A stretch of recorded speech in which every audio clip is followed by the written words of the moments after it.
Welcome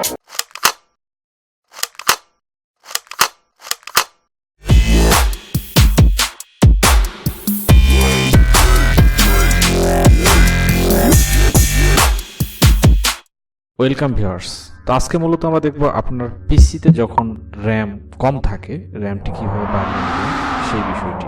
আমরা অনেকেই যেটি করি যে আফটার ইফেক্টস বা ফটোশপ এরকম সফটওয়্যারগুলো ব্যবহার করে থাকি। তো এই সফটওয়্যারগুলো লোডের জন্য র্যামের উপর প্রচুর প্রেসার পড়ে, আর যে কারণে পিসিতে র্যাম বেশি থাকা দরকার। তো আপনার পিসিতে যদি 2GB বা 4GB বা 8GB র্যাম থাকে, যদি র্যামটি বাড়ানোর প্রয়োজন হয় তো সেটি আপনি বাড়িয়ে নিতে পারেন। আর সেজন্য ভিডিওটি ফার্স্ট টু লাস্ট দেখতে থাকুন, স্টেপ বাই স্টেপ প্রসেসগুলো। তো প্রথমে আমরা দেখে নিব যে আপনার পিসির প্রপার্টিজ করে যে র্যাম কি পরিমাণ আছে। তো দেখুন আমার পিসিতে যেটি দেখাচ্ছে, এই যে দেখুন 4GB র্যাম।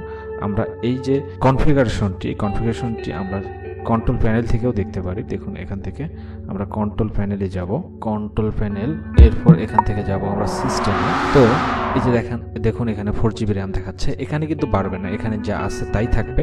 কিন্তু আমরা দেখে নেব ভার্চুয়াল যে র্যামটি আছে সেই র্যামটি আমরা বাড়াবো। সিস্টেমে যাব, সিস্টেমে যাওয়ার পরে দেখুন এখান থেকে স্টোরেজ করব, স্টোরেজ করে এই যে সি ড্রাইভ আছে, সি ড্রাইভ যেটি আছে সি ড্রাইভে যাব।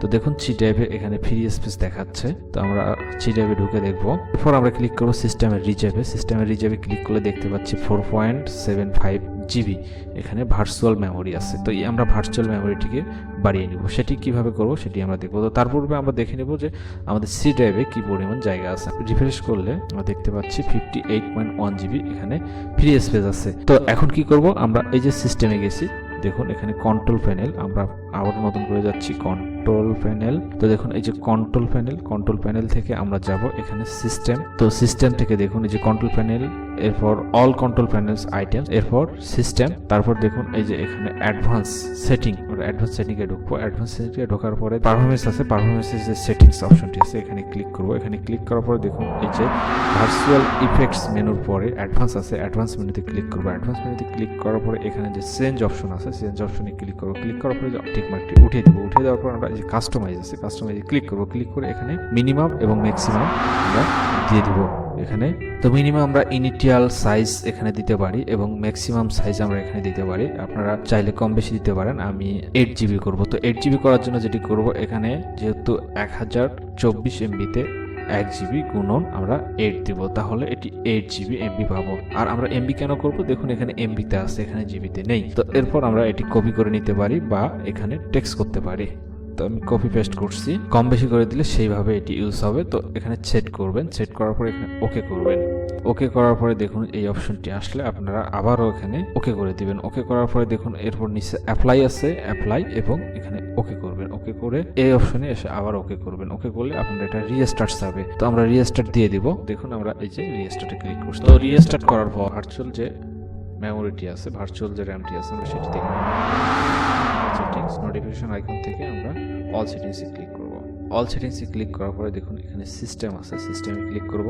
সিস্টেমে ক্লিক করার পরে দেখুন এখানে স্টোর আছে, স্টোরেজে ক্লিক করব। স্টোরেজে ক্লিক করার পরে দেখুন এখানে এই যে অপশন আছে দিস পিসিতে ক্লিক করব। দিস পিসিতে ক্লিক করার পরে সিস্টেম রিসার্ভ এখানে ক্লিক করব। তো ভিউয়ার দেখুন এখানে এই যে ভার্চুয়াল যে মেমোরিটি আছে এটি 8.25GB ইনক্রিজ করেছে। তো এটি ছিল র্যাম ইনক্রিজের প্রসেস।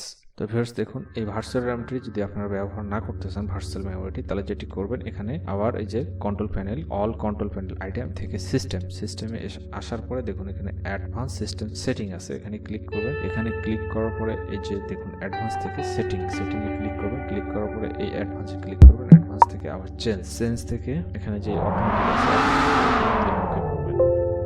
ওকে করে এখানে ওকে করে দিবেন। এরপর অ্যাপ্লাই করবেন, ওকে করবেন।